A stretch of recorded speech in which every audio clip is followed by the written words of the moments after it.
Le conseiller de gouvernement ministre des Relations extérieures et de la coopération ainsi que la directrice de la coopération internationale ont dressé un bilan de la période 2015-2017 à ces différents consuls et vice-consuls de Monaco à l'étranger pour certains.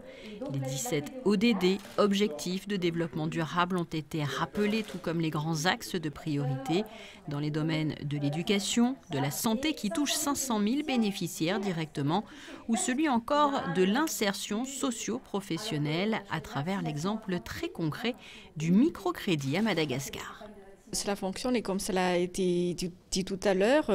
c'est un moyen vraiment pour les populations les plus vulnérables de se sortir de leur état de précarité et c'est vraiment une bonne chose pour ces populations-là. Nous sommes tous impliqués bien sûr et concentrés sur nos pays spécifiques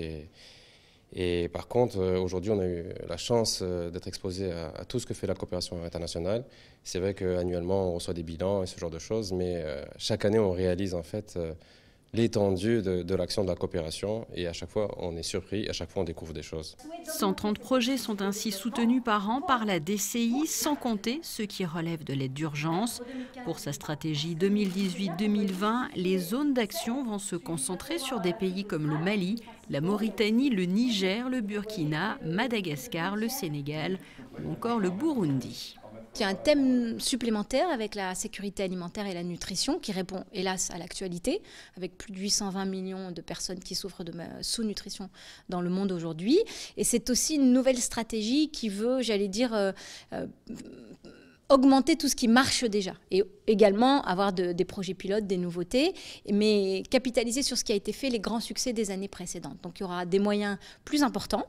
mais un nombre de pays recentrés et puis des programmes phares qui font un peu l'identité de Monaco dans ces pays, comme la drépanocytose ou le paludisme ou l'aide à l'enfance vulnérable ou la protection civile, qui seront mis à l'honneur encore pendant les 3 prochaines années.